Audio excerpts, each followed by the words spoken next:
Supermookers. Welcome to our early morning live interview. It feels very early. It is very early. We have coffee, so we're good. I'm Christy Blanche. I'm Jason Pierce. Yes, I was going to say that, but that's okay. It's Jason. I'll let her do it for me. And we have with us today, we are very honored to have the author of Buzzkill, which we read for the Supermook. It just came out this week, the trade. Donny Cates, co-written with Mark Resniak, and drawn by Jeff Shaw. So Donny is a relative newcomer to the comics industry, but he did work at Best Buy, we found out. So he's been here for a while. So, Donny, welcome. Hi, did you guys call the cops on me? What was that? We're right down the street from the patch, so we hear it a lot. And I have a problem with cops, so it really kind of gets to me sometimes. Yeah, I got a problem with cops too, man.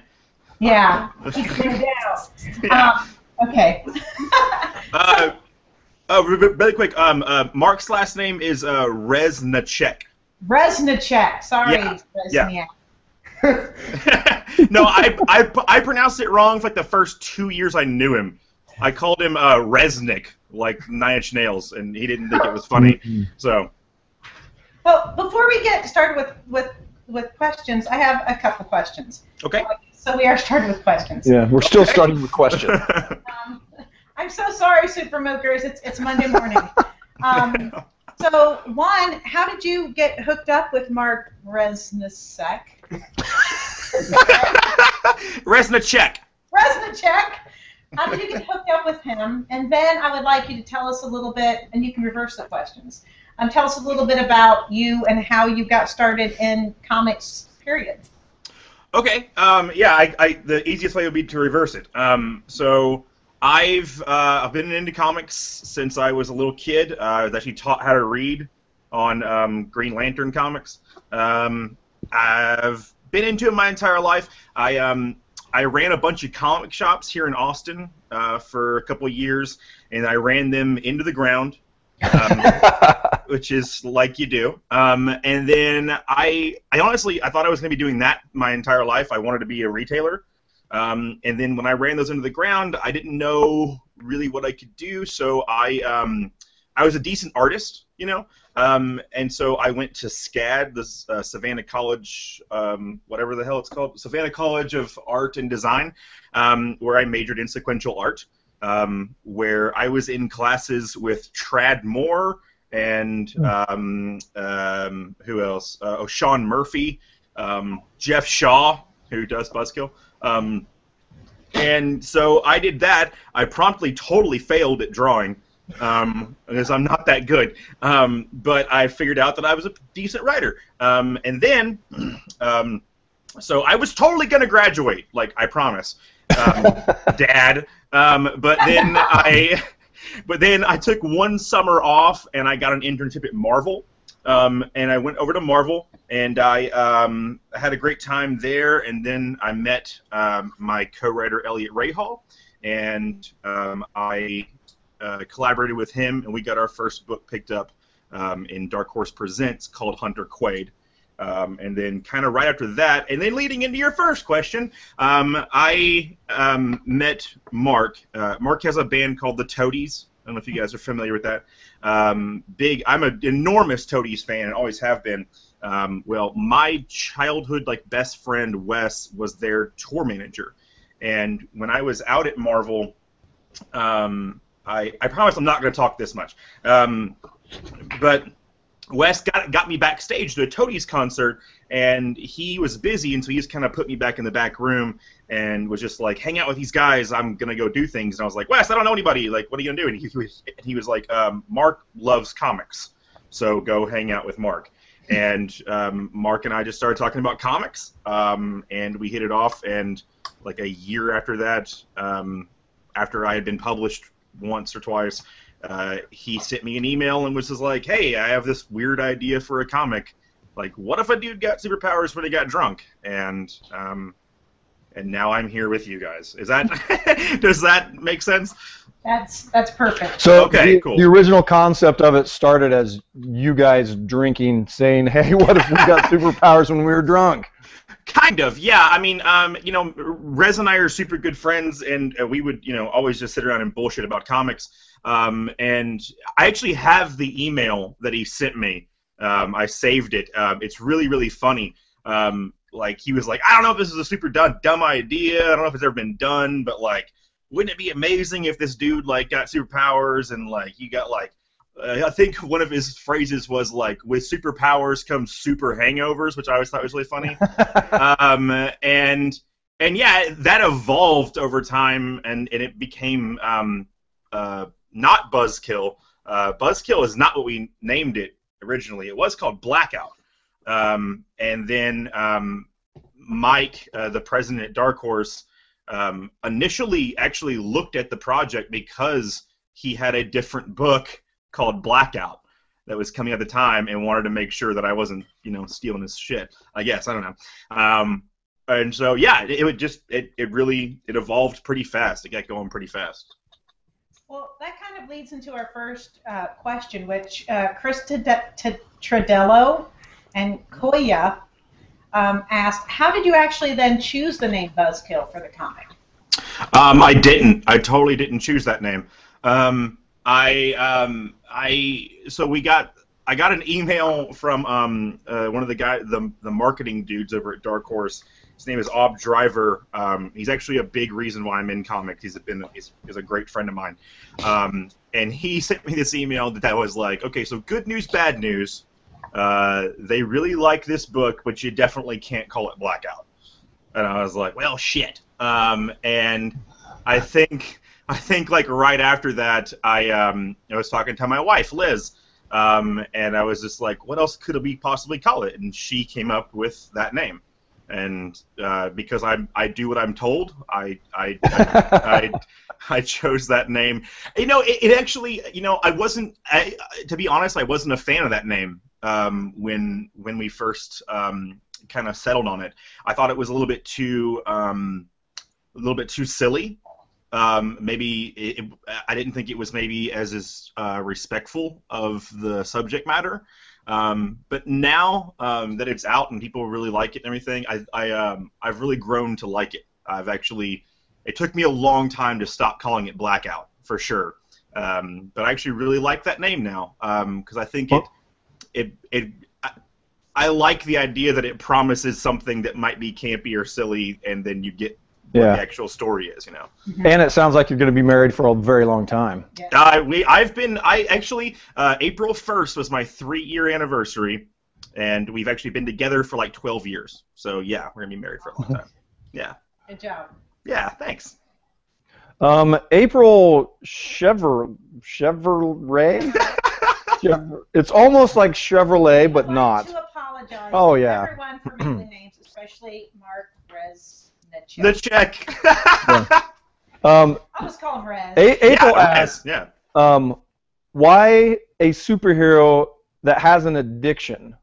She says this sort of puts addictions in a positive light, and she's wondering what type of message you're trying to send. That's so, like, full disclosure, I totally enrolled in this class and went and read all these questions. So you guys, but by the way, like, you guys have some amazing students, that are like way smarter than I am. So, like, a couple of things, like, right up front that I want to definitely, like, put on Front Street. I am in no way whatsoever I don't pretend to know everything about addiction, or to be a role model, or to any of that kind of stuff. But to answer your question, I don't know that. I guess from where I'm sitting, I don't necessarily think that Buzzkill put it in a positive light. I think that the ramifications of Ruben's actions are pretty dire, and his struggle with kind of what he goes through and his ultimate failure is pretty heartbreaking, I think. If that's what you took away from it, it's who am I to argue from what you took away from a piece of art? But as far as why a superhero and addiction, I don't know.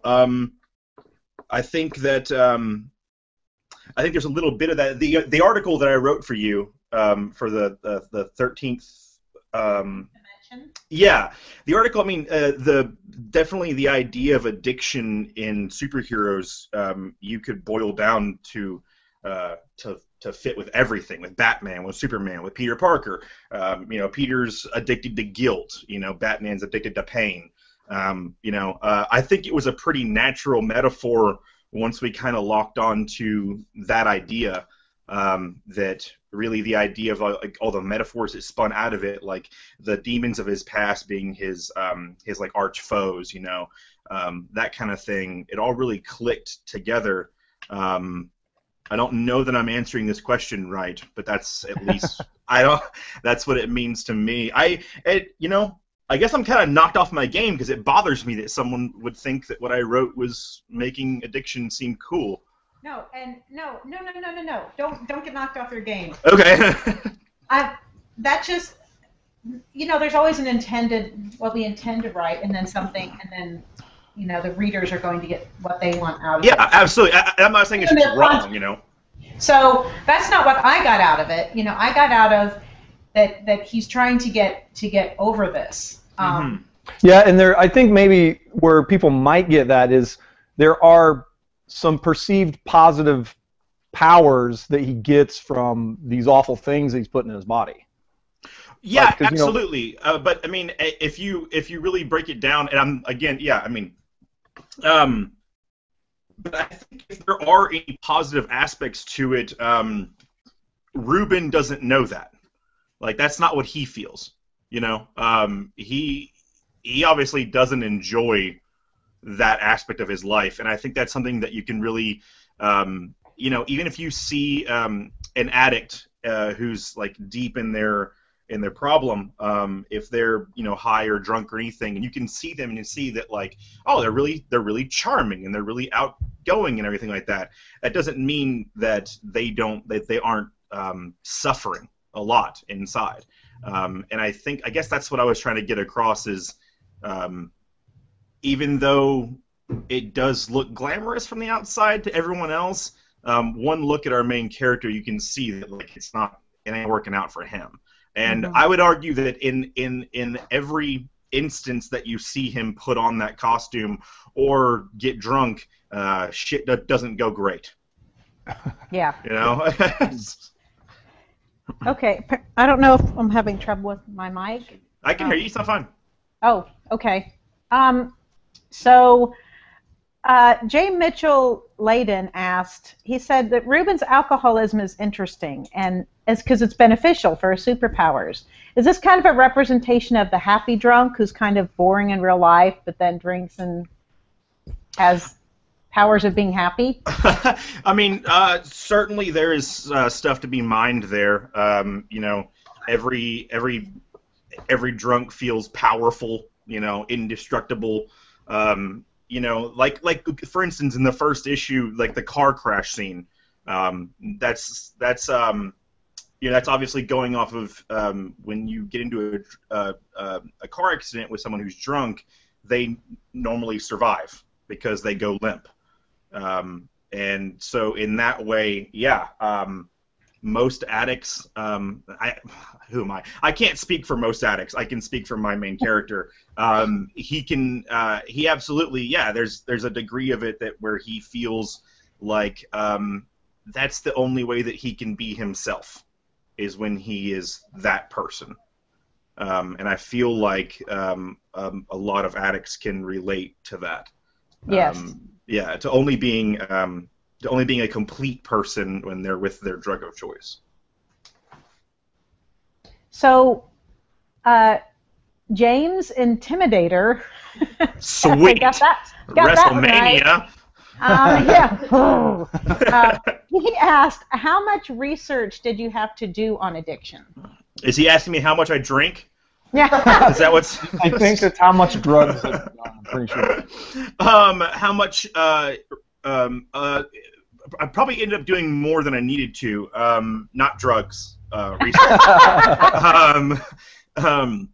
Yeah, you know, it's funny when Rez, you know, brought that idea that like, you know, at first it was definitely something that we were batting around. Not, I wouldn't say as a joke, but as something that was going to be a much more lighthearted affair. But then, you know, so I had a thing happen in my life where I lost one of my really great friends to something like this. And when I say lost, I don't mean passed away. I mean we had to anyway. And so that, as soon as that event happened in my life, I looked at his idea in a completely new light, and like what we could really accomplish something with that idea if we treated it with the kind of respect that it needed to. And in talks with Rez and just going back and forth, the word respect came up a lot. And it became my primary goal, our primary goal, to make sure that anyone who had gone through this or was currently going through it or had lost someone to it, we needed them to never feel like the joke was on them. What are you guys doing? Oh. I was telling intern Quinn to pay. We're doing off-camera stuff that's going to it's funny. help move the interview along and not distract you at all. All right, no, I'm just getting into really serious stuff. It's fun. No, so like as soon as I kind of figured out that like that was kind of our mission statement to like make this. Chrissy's going to lose it. That's great. We wanted to make sure that anyone who had gone through this or was going through it never feel like the joke was on them, that they would open it up and know that, because like, you know, 99% of people who read this book would never know, but the people who had gone through it would know immediately if we were making it up, or if we were, you know, making fun of it or taking advantage of it. So yeah, I ended up going to a lot of AA meetings. I ended up I have a bunch of really, really great friends and people in my family who had gone through it, and thank God had come out on the other side of it in a really great way, and were able to help me with some of the language and some of the scenery and stuff.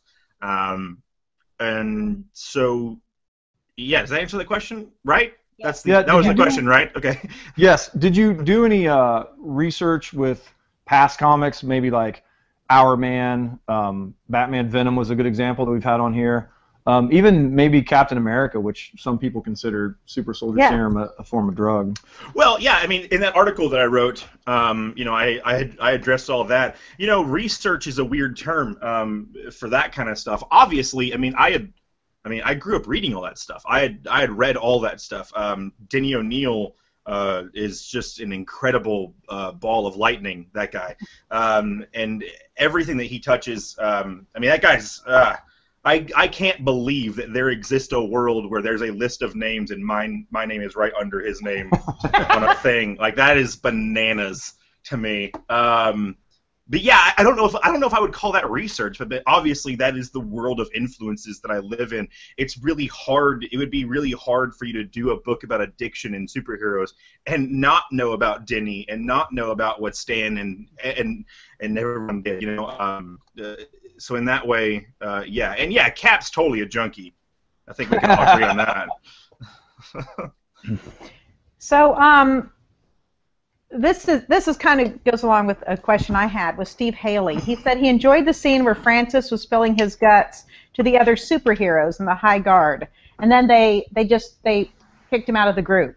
Which so how would what I'm guessing their question is if the High Guard was Superman and Captain America and people like that, how do you think they would react? Well, way with that. Way better than High Guard did, because High Guard's a total dick. You know, that entire scene. What I really liked about that scene, and I wrote it, so I should like it, but was that like say what you will about Francis's bad guys, but at least they accepted him for who he was. Mm-hmm. You know, like High Guard and all the other superheroes. Well, I guess just High Guard, really. Pterodactyl and Discharge and all those guys are pretty cool about it.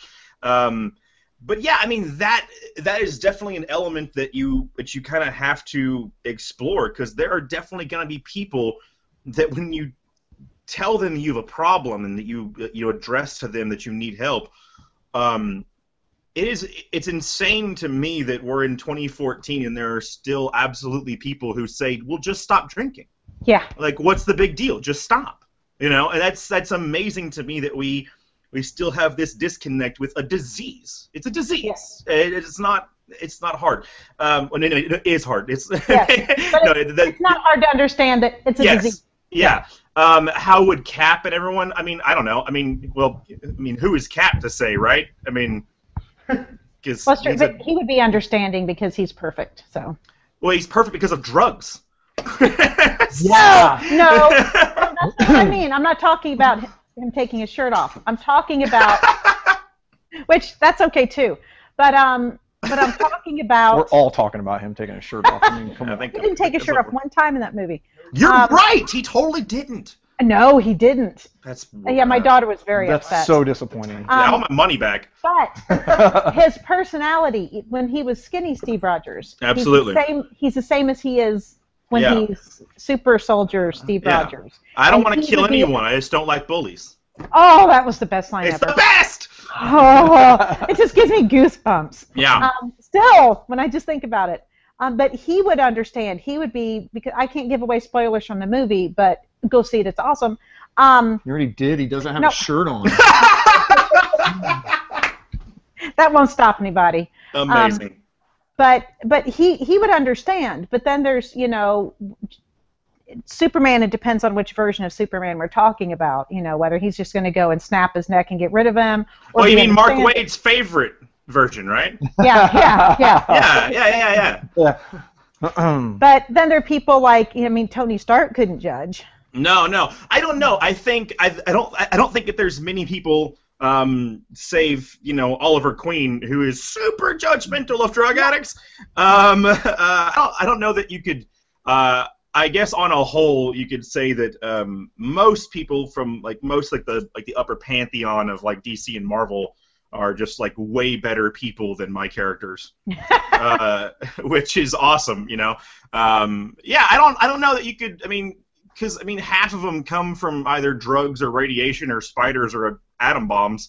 So who are they to complain? I don't think that it was necessarily a problem. I'm taking this question way too seriously. I don't necessarily think that it was a problem that his power came from that. It's that he wasn't in control of his power. Yeah. In that sense, absolutely. I could see Batman, Superman, Cap telling someone like Francis, like, if that's where your power comes from, that's fine. But if you're going to be fighting with your dad in the street and murdering thousands of people, that's maybe a problem, and we should address that. But all in all, at the end of the day, High Guard's a dick. So. What do you do, I right? do too. Yeah. I do too. The last panel on page 13 of issue 1, Kristen Funk says is amazing. Last panel on. Give me 1 second. Hang on, I can we'll tell you. Kristen asks, Ruben asks what he remembers, and when you see it on his face, the anguish, the regret, the shame. Working with addiction clients, that is the look I see so rarely when I do. I know a person has turned the corner for the better. She says, This one? That page? Is that it? Yes. That's it. Okay. She says, this is an intimate human moment. She said, how did you know? How did I know? It's a really great question. It sounds like Kristen works with addicts, for sure. Which makes her entirely a better person than all of us. Yes. Thank you, Kristen Funk. You're a true superhero. Yeah, absolutely. Hey, seriously, awesome. It's funny. That is really interesting, because that is the only page of this entire comic that I own the original art from. It's my favorite. It's hands down my favorite page of the entire book, and that panel is my favorite panel in this entire book. Well, she nailed it. Yeah. Yeah. I can't take credit for that one though. That's Jeff Shaw. I think in the script, in my script, I ask a lot of things that are completely bonkers and like you wouldn't, like no one should be able to draw. But Jeff just I am completely honored to be here and talk to you guys. But honestly, this book wouldn't be nearly what it was without Jeff.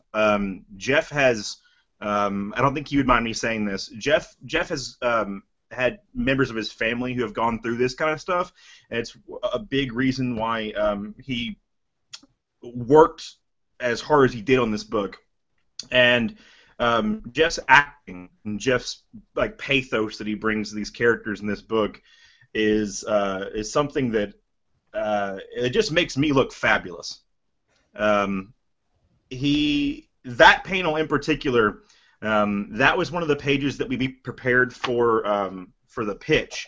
We got like 10 pages together, and that was one of the pages. And I knew, I really did. I knew when I saw that page, when I saw that moment on the main character's face, I knew that we had something. And that was a panel that really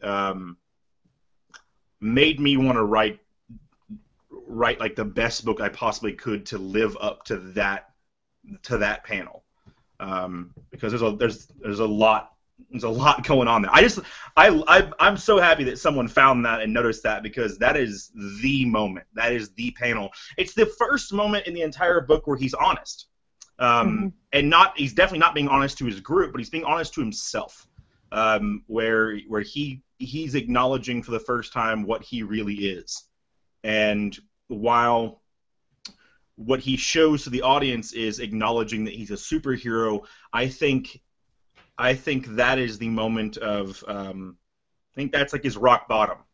I think that moment is the moment that he knows that there's no coming back from this. There's no way out of this except for the 12th step or the grave.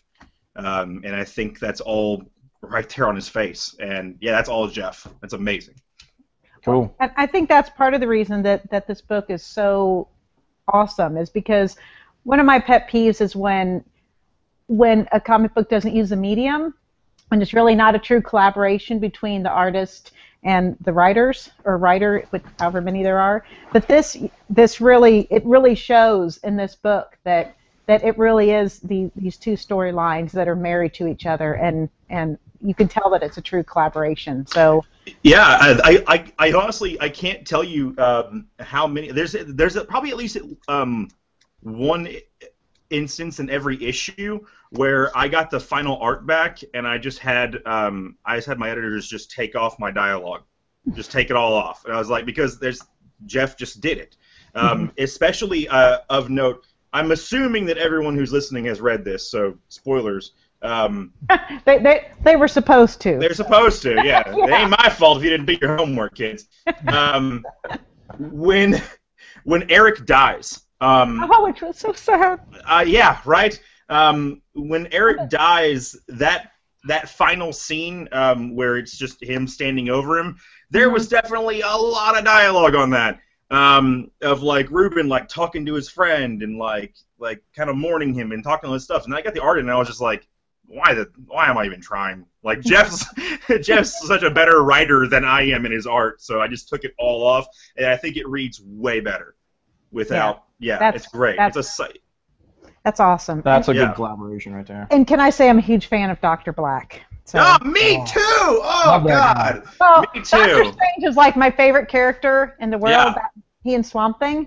And so Dr. Black is just the best. So I was so glad when I'm like, yes, he came back. And Donnie, did you say somewhere that you had Bateman in mind for Dr. Black?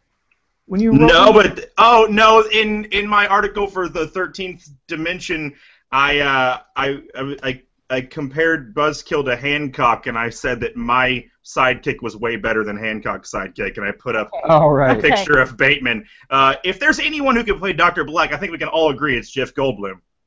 Oh my gosh! 100%. Right? Well, yeah. Right. Well. It's just chaos. Yeah. Well, actually, he's actually based entirely on my best friend Elliot Rahal, in look and demeanor and everything. And if you guys can, yeah, Elliot Rahal, Rahal. Look him up. He's the stand-up comedian, and he looks just like him. It's great. Wow.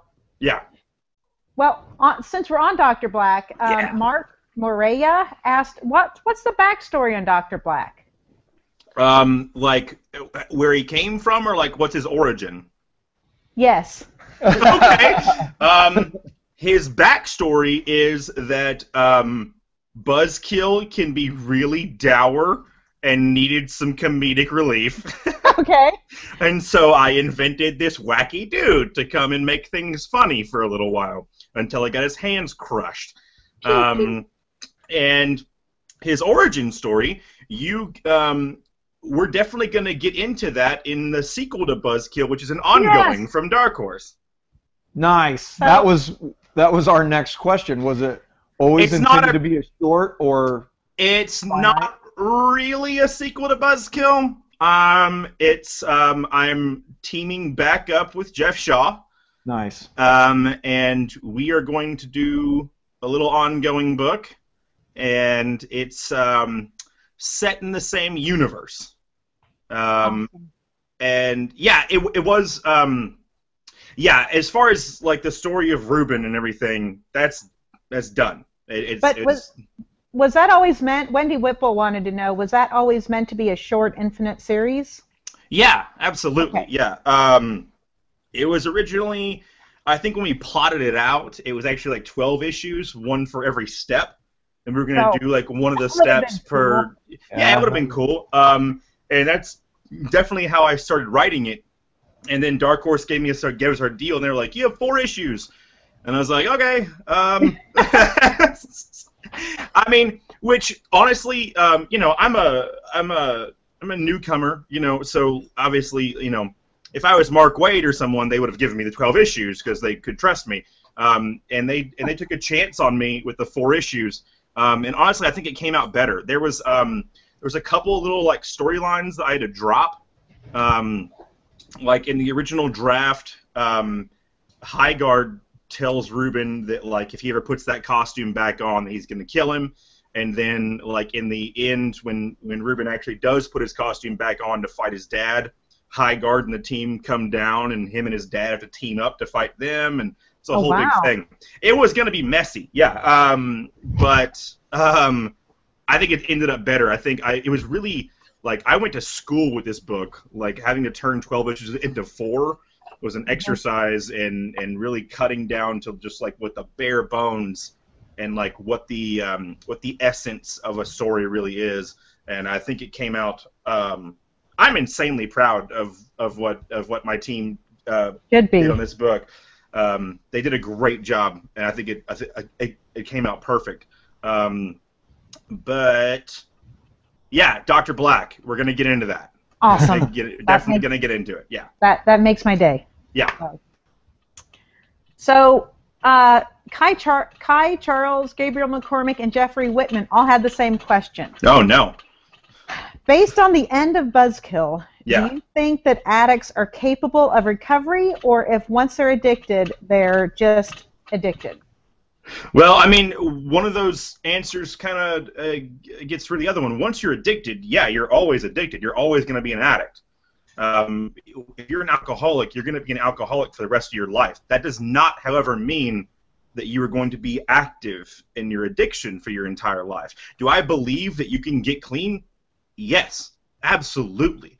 It happens every day. Mm-hmm. Unfortunately, it doesn't happen as much as the other result happens, which is really unfortunate and the honest reality of that situation. But I have 2 of my best friends got out of it. They got out. But are they still addicts? Yeah, they always will be. You know, that never stops. That's something people don't understand. Is like you can meet an alcoholic who's been clean for 30 years, still an alcoholic. Will be an alcoholic until the day he dies. and he might not drink again for 40 years, but he will be an alcoholic every day of his life. Mm-hmm. Yeah. Look at Philip Seymour Hoffman. I mean, yeah, absolutely.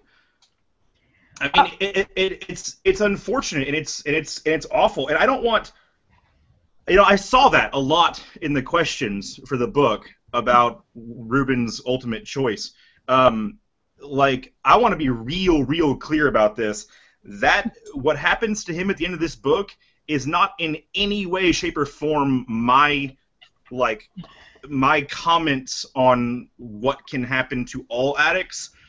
I was telling a very honest story, and that's what happened to this addict. Yes.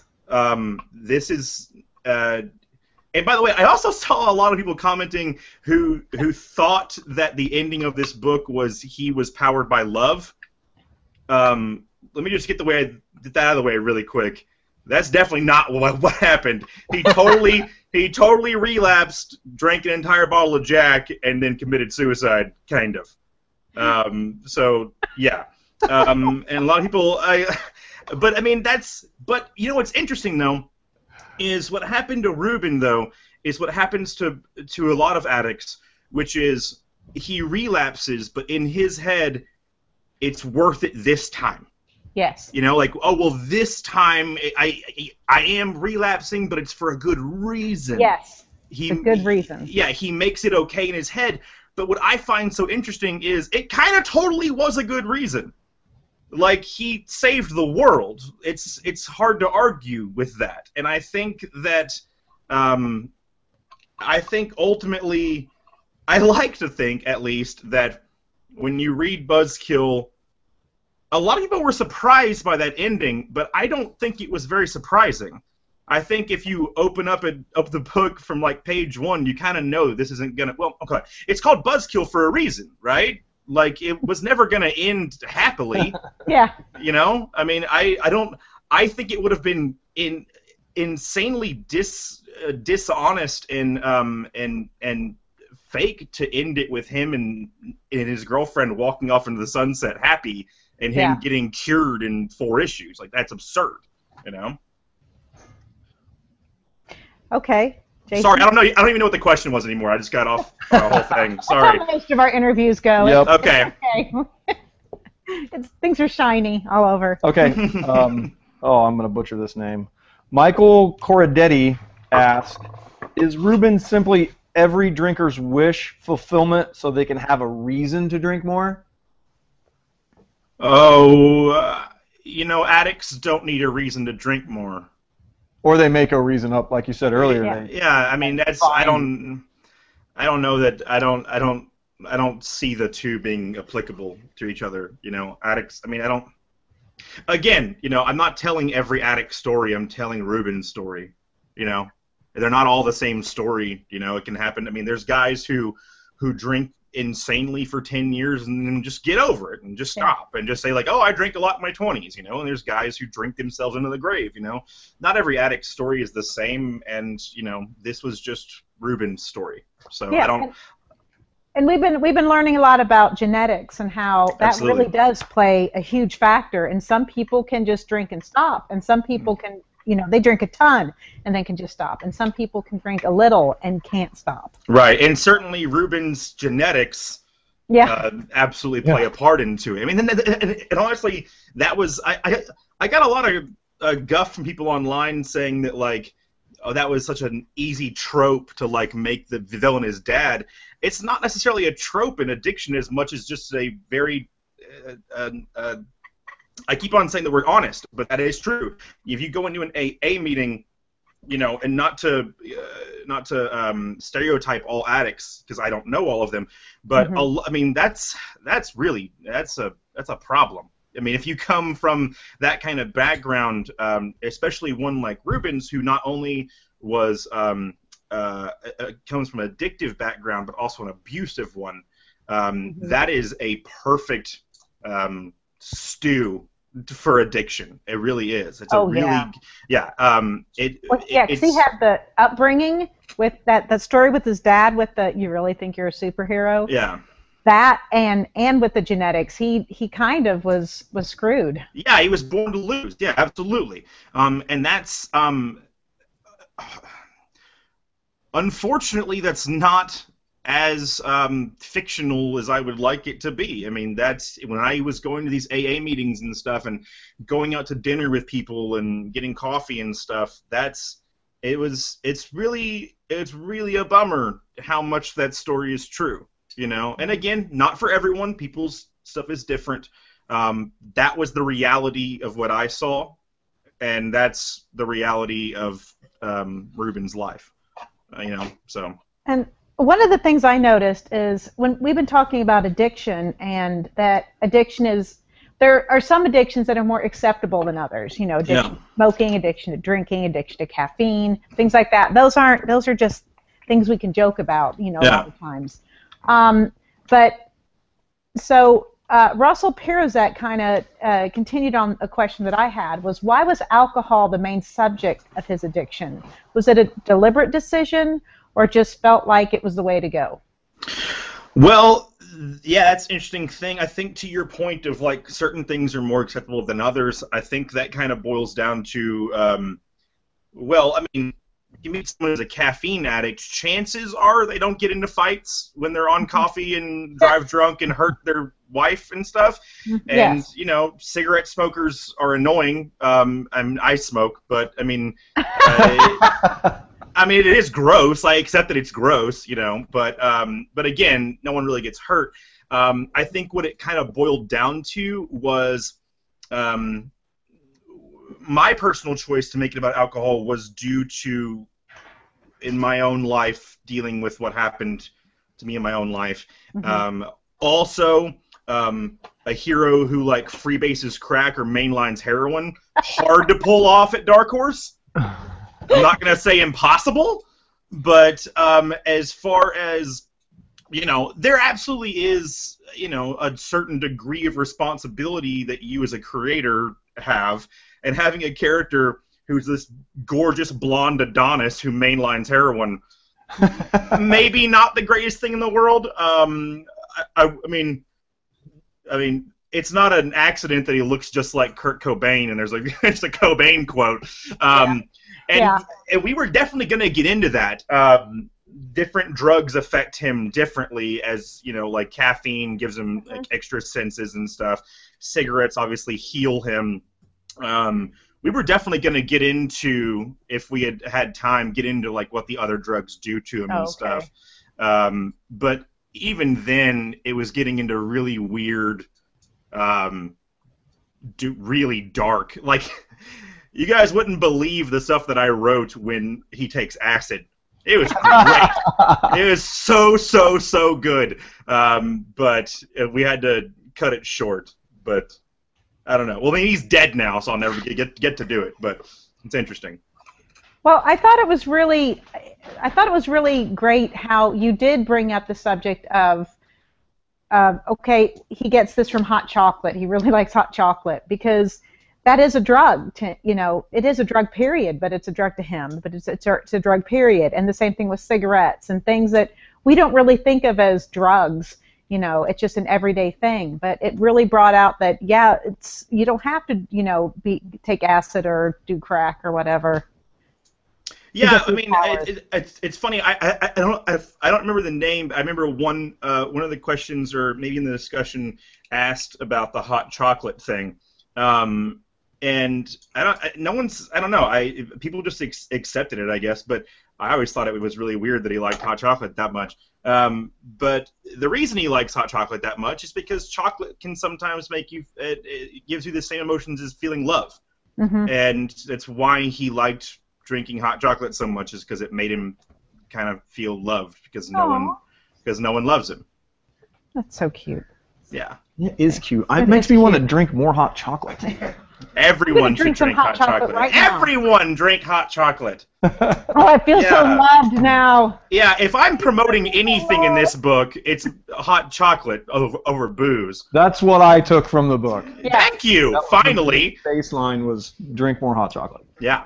Yeah, if you have to drink in super crime fight, choose hot Sure. chocolate. Yeah. Well, maybe acid. Depends on what happens. We're going to talk later about what that acid story was. It's great. So good.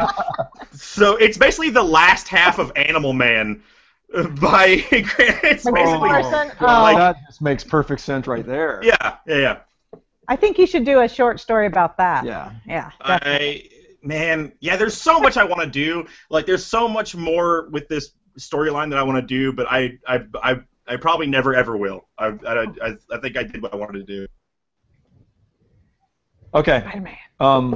Lynette Twaddle says, I like the idea that Francis could only stand up to his father once he had imbibed substances. Imbibed. Not that smart. Substances which enhanced him. On one hand, he seemed, however, to have to be in his father's state to defeat him. Do you believe that that only those addicted to drugs can help others? And is it linked to destroying demons in the psyche before you can get better? I don't. God, that is a super smart question. I know, right? Like, I'm trying to answer that question. Good job. She has thought about that more than I thought about it when I wrote it. That's amazing. I don't know, man. I don't know. I think, can only addicts help addicts? What a great question. No, I don't think that's true. I think that there's a lot of people out there, like Kristen Funk. Yeah. I doubt that she is an addict, and if you are, sorry, but I just outed you. But amazing. I mean, there's a lot of great people out there that are working with addiction who I don't think, for a lot of the time, I don't think that exists in a vacuum, though. I don't think that, while I do think that there are a lot of people who work with addicts who are not addicts, I would have a hard time believing that they hadn't had some exposure to it in their past, someone in their family, someone, with Dr. Drew being the exception, apparently, because he's perfect. I love Dr. Drew. I'm not talking shit. I love Dr. Drew. I literally tried so hard to get Dr. Drew to pay attention to this book on Twitter because I really think that he would like it. I tried to get a cover blurb so hard from Dr. Drew. Okay, Super Mookers campaign. Yeah, please. I just wanted to read it. Dr. Drew with the book. I'll take Adam Carolla in a pinch. Do I think that? What was the last part of the question? Is it linked to destroying demons in the psyche before you can get better? Yeah, absolutely. I mean, I think that's destroying. I don't think so. I think confronting, absolutely. I think it's hard to go forward without examining past errors, which is a thing. Again, it's, as someone who hasn't gone through it himself, it's hard for me to kind of generalize and say these things from my experience dealing with people who have gone through it and everything. God, this is such a hard question. Cortland, his father, basically, it's not an accident that he looks just like him. He represents absolutely like what Ruben could be if he never gets better. That's what he will eventually become, this dark shadow of himself, and confronting that and getting rid of that and letting go of it and letting go of this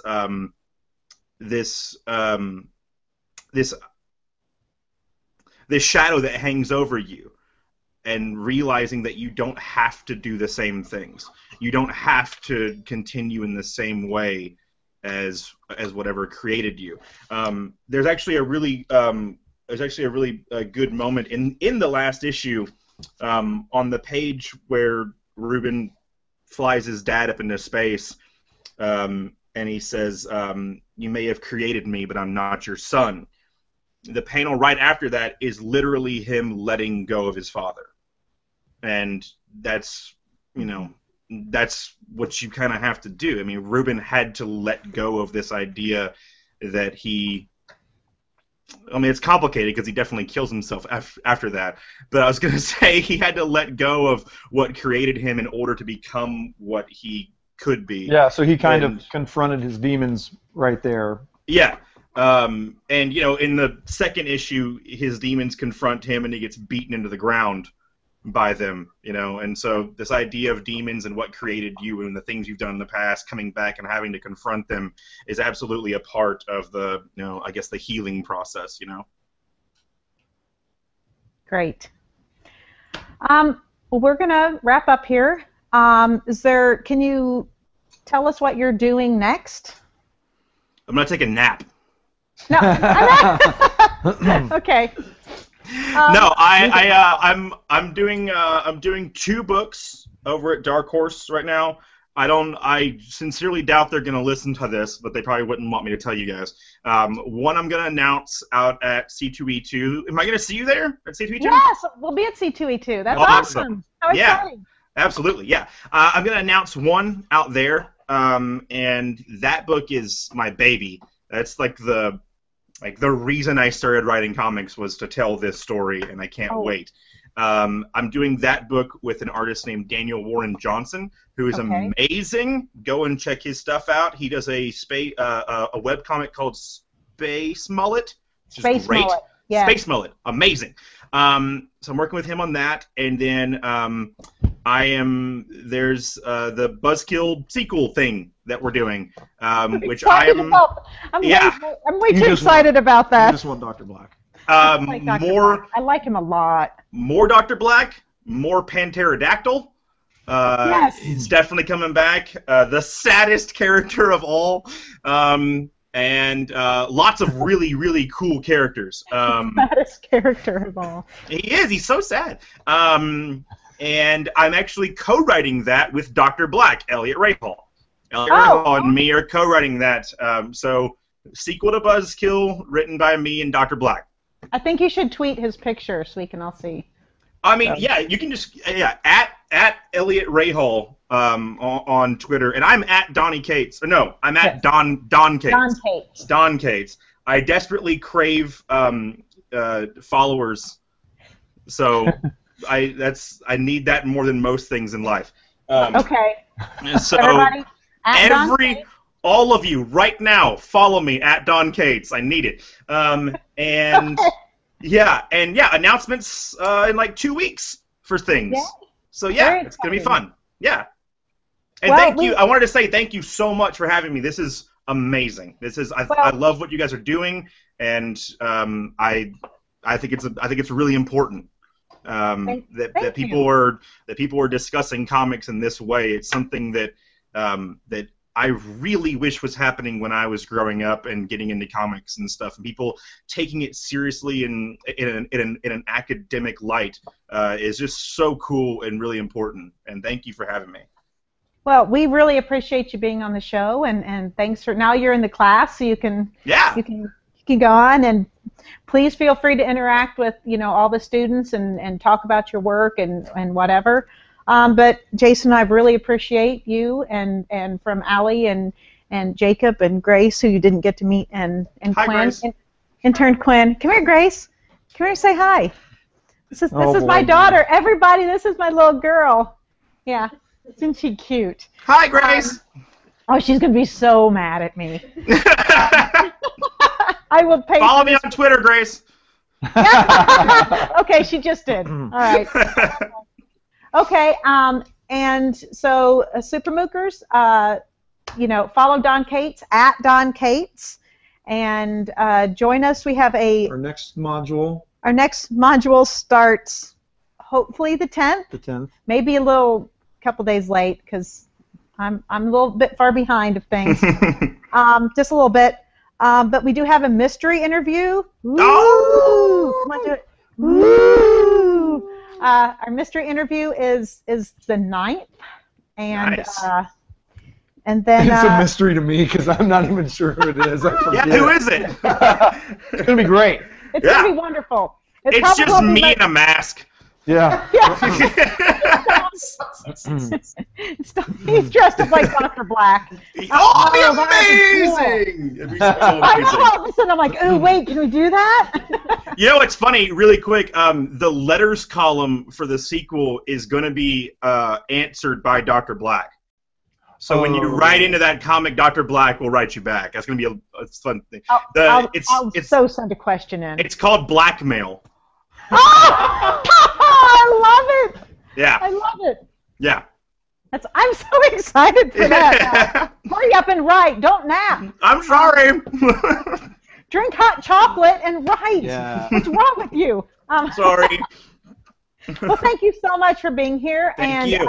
This we'll put this interview up on. It'll be up on YouTube for the world to see. And thank you so much. I really appreciate it. And we're looking forward to seeing you in C2E2. Absolutely. Thank you, guys. Perfect. Thank you. Thanks All for right, getting up bye-bye. early. All right. Bye.